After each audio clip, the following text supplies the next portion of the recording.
Hello and welcome back to the Spellfire Club, where we talk anything and everything Dungeons and Dragons. Now we're in the middle of rolling up our first level character using 5th edition Dungeons and Dragons rules. And in the first meeting we did ability scores and we picked a class and a race. The second meeting we did saving throws and skills and a few odds and ends, which included armor and weapon proficiencies, which are very important for this meeting because we are going to pick equipment. Mostly weapons, which of course you'll need if you run into any baddies, and armor, which you need because it affects your armor class, which is very important in the overall Dungeons and Dragons game mechanics. So, without further ado, let's get rolling.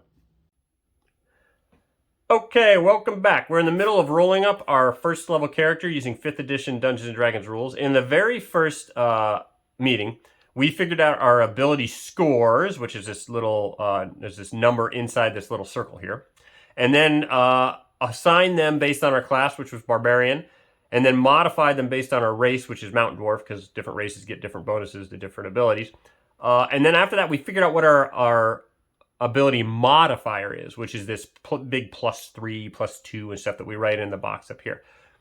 The second meeting, we went through and figured out our saving throws based on our modifiers here for our abilities, and also our skills, also based on the modifiers. And then we filled in some odds and ends. I should have probably done all that stuff first, but I did a few odds and ends like initiative and speed, hit points, and hit dice. And then we did a few of these proficiencies, which are going to come into play right now, because the next thing you need to do to get your character playable is to figure out your armor class. But your armor class depends on a couple things, and one of them is the equipment that you have. So we are going to now pick out equipment, and once you're done with the equipment phase that we do today, you are actually ready to play with your character. You could, if you're over at a friend's house, something like that, and had to roll up real quick, you could say, okay, I got this done. Sure, there's some things over here to fill in, and we don't know all your equipment, all that kind of stuff, but you do know enough to start playing the game. Okay, so that'll be the goal. At the end of this meeting, you'll know how to roll the character up. If you've started at the first meeting, you'll know how to roll your character up to a playable state. So let's get started. First things first, your equipment is based on your class. And you have two ways to pick it. So our class is Barbarian. So we go over here to the class section and find Barbarian. Classes. All right. Barbarian starts on page 46. We've done the stuff here down on page 47, which is important because it tells you your proficiencies in armor and weapons, which we're going to be using right now. But if you flip the page over to page 48, you see one of the first option that you have for picking equipment. And that is, in this quick build, they give you the following choices for equipment. You can either, you walk through this bulleted list and you get one of this first bullet, which is a great axe, or any martial melee weapon. And then you pick that. And then you would go, and the next bullet point says, two hand axes, or any simple weapon. So you could either take the hand axes, or you could go pick a simple weapon off this chart I'm going to show you in a second. And then the final one says an explorer's pack and 4 javelins. So that's the number. That's the first way you can do it. You can pick it off this equipment list. Or you can go to the actual equipment list, which I believe is on 149. Yes, it's on page 149. You can go and pick your weapons off of this list and pay for it. So you have two options. One, walk through this list and make your choices based on what this list has. Or you can go and pick your weapons and other equipment off of this weapons table and this equipment table and these little pack things using money. The old classic, most fun thing to do in D&D. And here's the armor table. How much money do you have if you choose that option? Well, that's right here. Chapter 5 Equipment, page 143 in mine, has this starting wealth by class section. And what that allows you to do is to figure out how much money you start with so that you can buy all of your own equipment. If you do that, note, this is important. If you do that, you ignore this equipment section. If you're going to buy all your own stuff and you're going to roll on this thing, get your money and go buy it, you don't get this stuff. That's important to note. You either pick stuff off this list or you roll for money and buy your stuff off of all the equipment lists that we're going to check in a second. So I'll show you why you might want to pick off this list. And that is, if you are a barbarian, your funds are 2d4 times 10 gold pieces. So you're going to roll a 4-sided die twice, and then you're going to multiply the result by 10. I got a 3 and a 1. So 3 plus 1 is 4 times 10 is 40.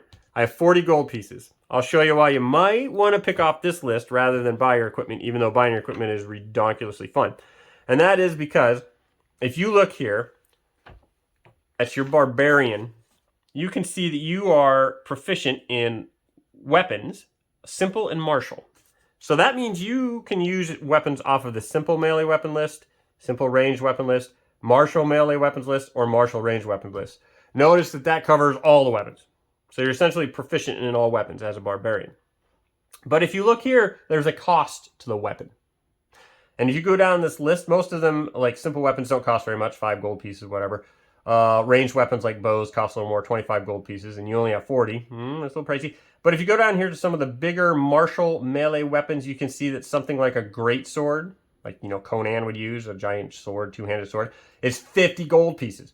So you can't even afford it if you go with this route and you had 40 gold pieces. You couldn't even buy this great sword. However, if you were to go the other route and pick equipment off this list, the first bullet point says a great axe or any martial melee weapon. Well, a great sword is a martial melee weapon. It costs 50 gold pieces, but since you're picking off this list, it doesn't matter. You can still have it. You can still just pick it and say, I have a great sword. You don't have to worry about money or anything. Maybe it's your ancestral great sword that was passed down through your family or something like that. Whatever. You could just pick a great sword, not worry about money. So that's one of the reasons that you might want to not roll for cash, right? Because you might not get enough money to buy the weapon, equipment or weapons that you want, right?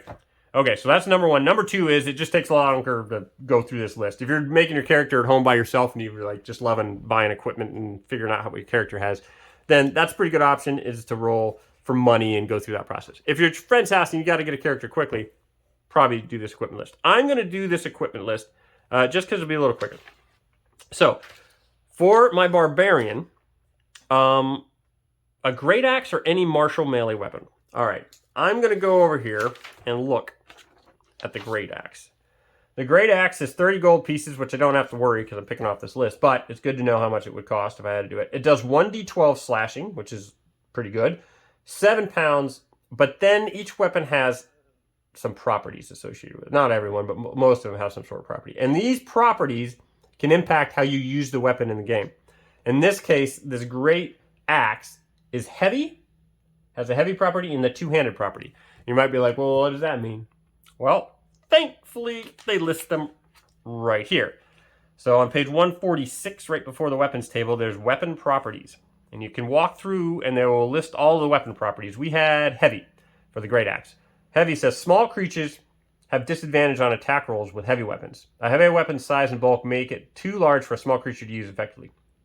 Well, we're not small, we're a dwarf, so we're medium. So the heavy doesn't really affect us. But if you were a dwarf, if you were a halfling barbarian and you were considered small, you'd have to worry about that.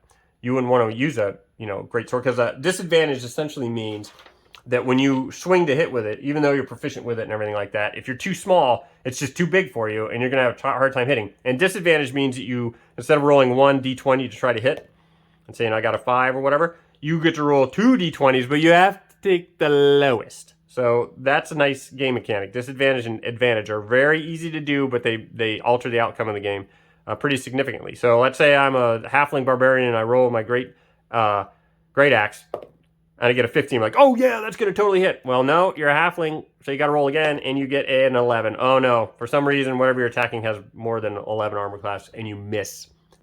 But if you just not been small and had the heavy trait on the weapon that you're using, you would have hit in the first one. So that's what disadvantage means. You roll 2 d20s and you take the lowest.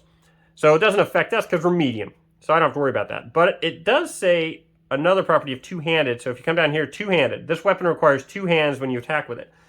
That's not bad if you see your character just swinging around a two-handed axe or whatever, right? That's fine. Except the problem comes in if you want to use a shield ever. You have 2 hands that are occupied, right? You're occupied holding that great axe, so you cannot at that point use a shield. And I kind of want to use a shield, so I'm not going to take the great axe. And in fact, I'm going to try to avoid anything that has two-handed. So I'm going to come down here, and the barbarian section says that I can have a great axe or any martial melee weapon. So I can't pick one of these martial ranged weapons in this case. I have to do one of these melee weapons. So if I go down through here, I kind of like axes though. So there's a choice of a battle axe, and the battle axe does 1d8 slashing, so it doesn't do as much damage, but it only weighs 4 pounds, but it does have a versatile. So versatile says, well, what does that mean? Well, if you come here to versatile, it says this weapon can be used with 1 or 2 hands. A damage value in parentheses appears with the property. The damage when the weapon is used with 2 hands to make a melee attack. So if you look over here at the battle axe, it does 1d8 slashing, but it says versatile on 1d10. So that means if you're using it one-handed, it does 1d8. You roll 1d8 for damage. But if you have 2 hands, or if you don't have a shield or something and you want to grab it with 2 hands, you can do 1d10. So I did a 6, but you could do up to 10 points. So that's pretty cool. You can do one-handed or two-handed.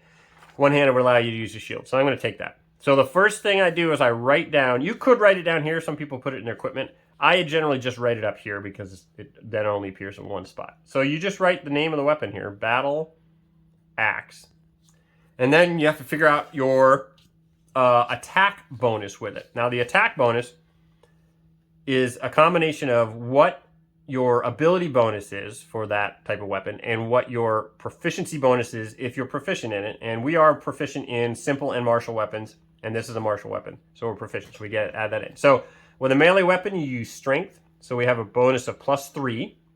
We're proficient, so we add in a +2. So we have +3, +2, we have a +5 attack bonus with our battle axe. Then we have to figure out how much damage and what type of damage. So the damage you get from here does 1d8 slashing. Okay, so we can write 1d8.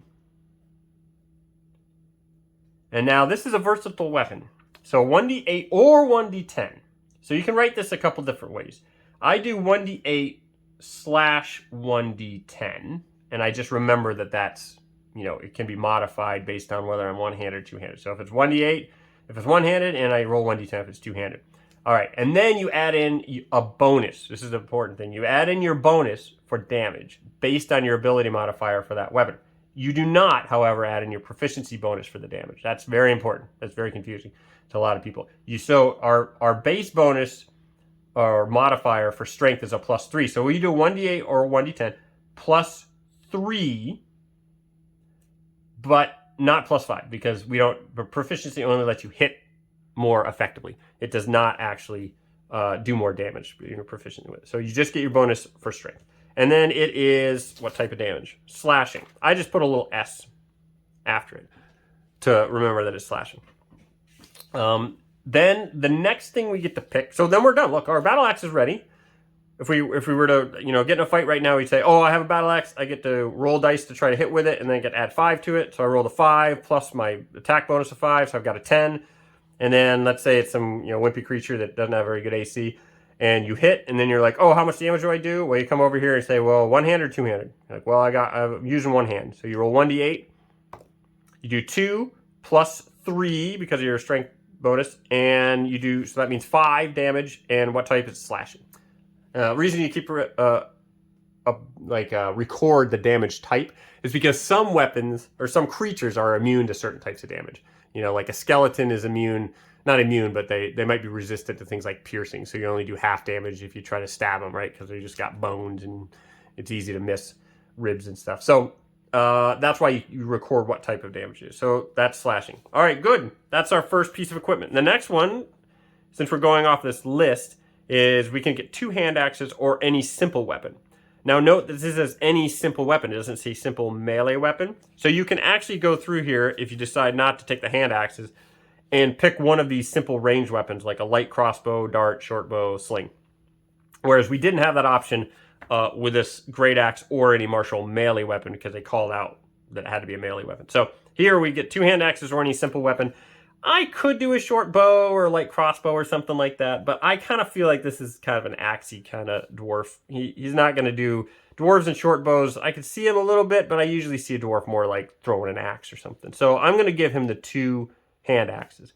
So the way I do that is I write hand axe here in the name, but then I put a little in parentheses like how many I have. So I just put 2 there. And then if I throw them or do something like that, I put a little mark over here to show that I've used one. So then we go over here and we figure out what our attack bonus is. It's a simple weapon. And if we look at our weapon proficiencies, we are proficient in it. So we can add both to it. Now, the hand axe has something interesting to it. It says 1d6 slashing, but the properties are, it's light and it's thrown for the properties. So what do those two mean? Well, light means a light weapon is small and easy to handle, making it ideal for use when fighting with two weapons. So there's rules for two weapons fighting in chapter 9. So you could use it as, two-handed, like one in each hand and fight. I probably, that might come up. If you lose your battle axe or something, you might do that. So that's good. And then the other thing was thrown. So here's thrown. If a weapon has a thrown property, you can throw the weapon to make a ranged attack. Here's the important part about this. It gets confusing. If the weapon is a melee weapon, which this is, because it's listed on the chart under simple melee weapons. So it's considered a melee weapon. If this is a melee weapon, you use the same ability modifier for that attack roll when you throw it, and damage roll that you would use for a melee attack with that weapon, right? So they even have the hand axe in here. For example, if you throw a hand axe, you use your strength modifier, right? Because it's a melee weapon.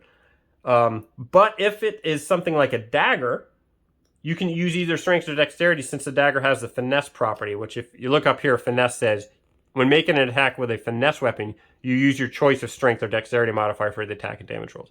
But you have to use the same modifier for both rolls. So if we look over here at the hand axe, it has light and thrown, but does not have finesse, so you have to use your strength.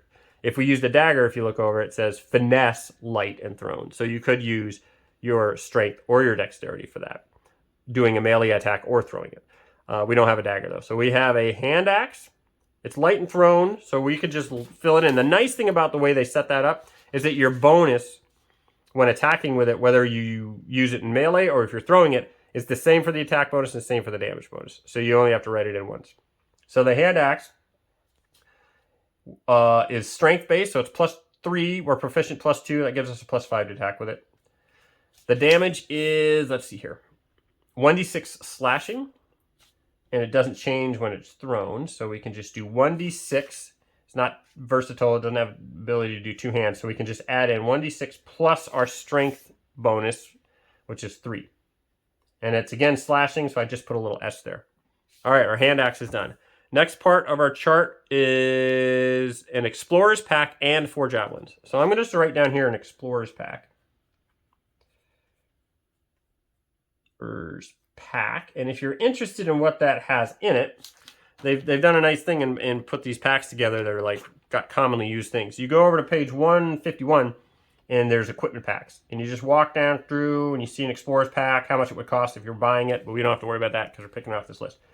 It includes a backpack, a bedroll, a mess kit, a tinderbox, 10 torches, 10 days of rations, and a water skin. The pack also has 50 feet of hempen rope strapped to the side of it. So it's essentially like a backpack that's already filled with stuff.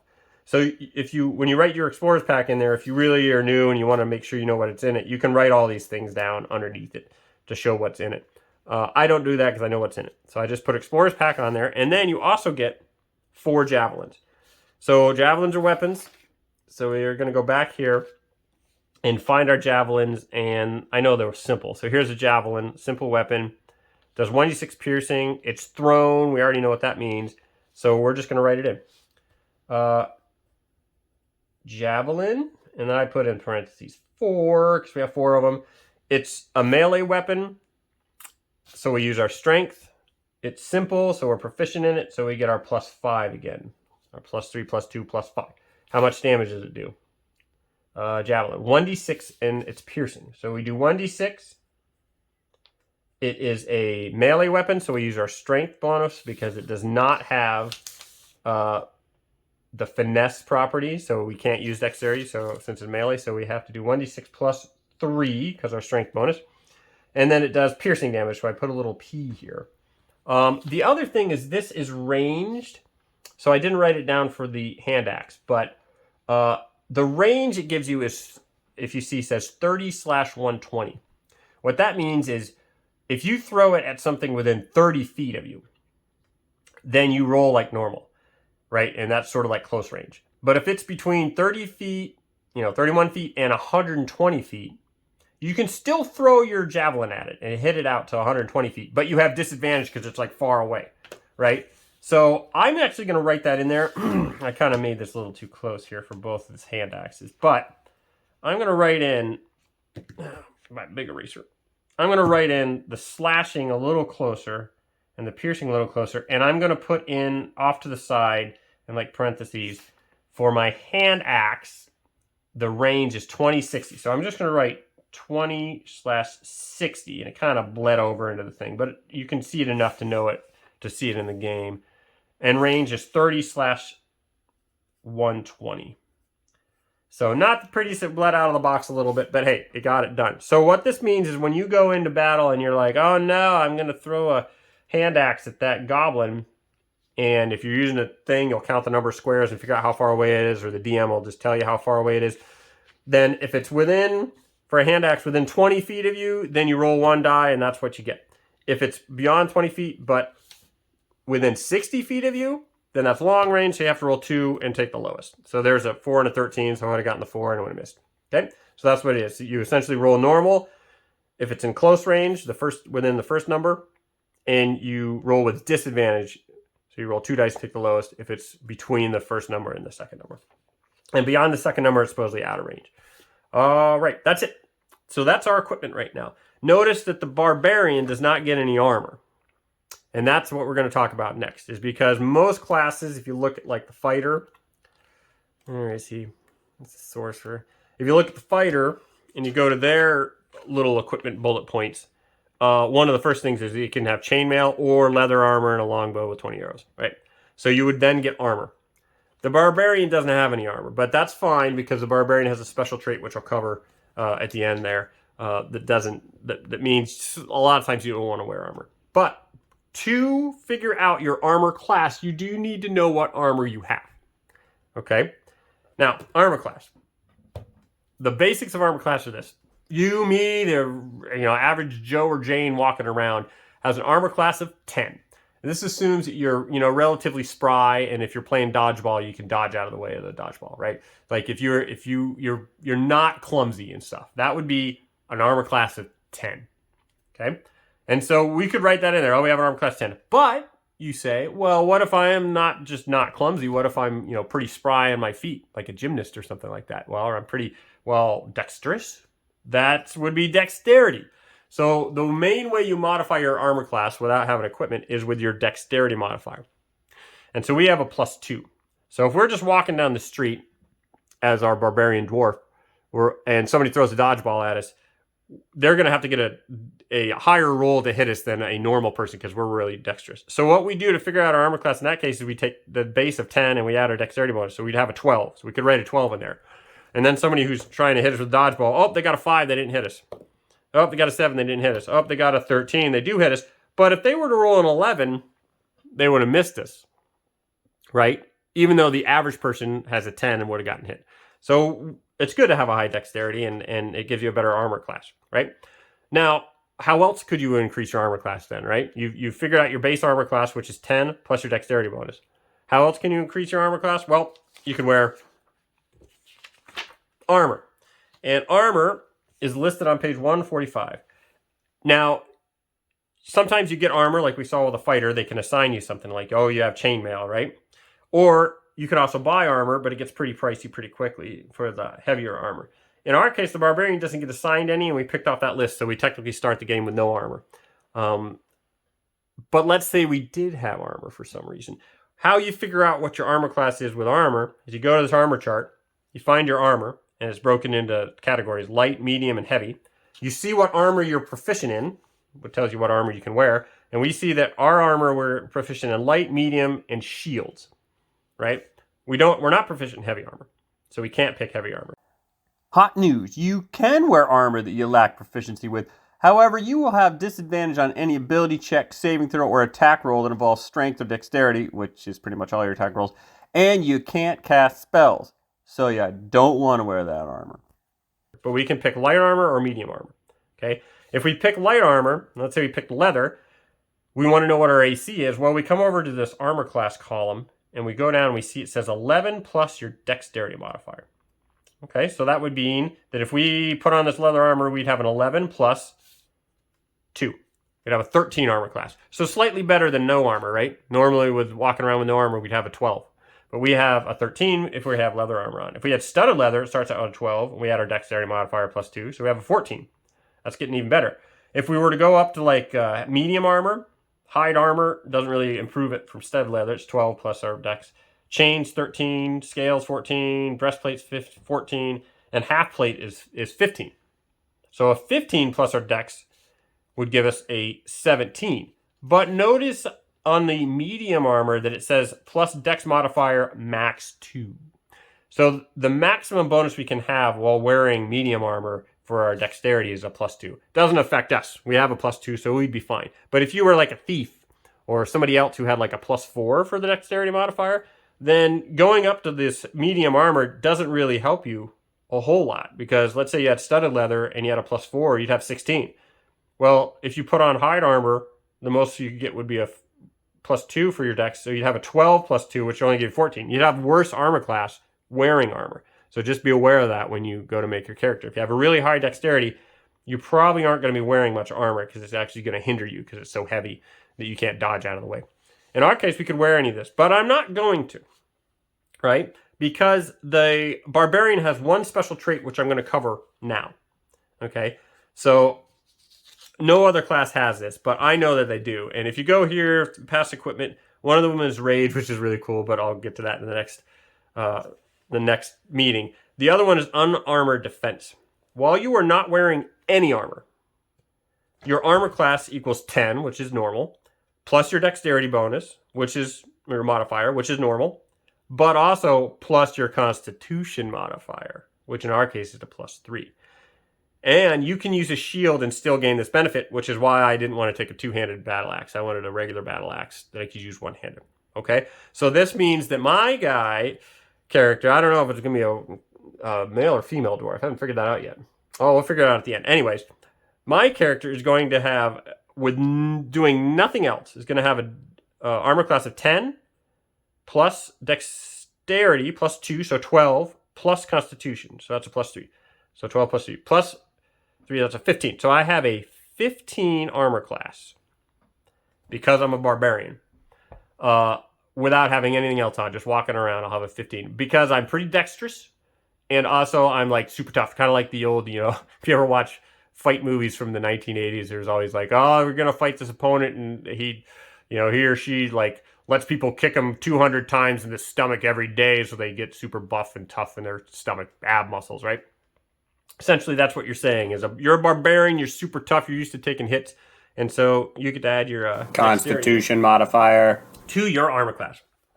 All right. And that is, let's see, I think that's it. We're at the point now where you could take this character and start playing. You don't have some of your special abilities from your class, listed over here and stuff. You can still play this character in a game because you know your armor class, you know your initiative bonus, you know how fast you are, you know your hit points. You also know what weapons you have and what your attack bonus is for attacking with them and how much damage you do. You also know your basic equipment, which is an explorer's pack, and you can look up what that has in it. And you know all your saving throws, your skills, and you know these ability modifiers. So you're good to go. What gets added when we do the next meeting is stuff from your class features, so barbarian class features, such as rage and the unarmored defense and stuff like that. And also from your race, certain races get certain bonuses or certain things that they can do that other races might not be able to do. And in our case, we were a dwarf, of course, which is in the very beginning. So in our case, we were a dwarf, and some of those features are listed over here in dwarf traits. So we'll list some of those out next time. We'll list out the traits and stuff that you get from being a barbarian. And then I think we'll have time to do the background at that point too. And if we don't, I think we can do that. We probably will. There's a decent number of traits for dwarves and stuff like that. But we'll cover that in the next section and hopefully wrap it up. And then the character will be complete. Whereas right now it's complete for playing game, but doesn't have a lot of the background information and the special abilities and stuff filled in based on your race and class. Okay. So anyways, keep them rolling.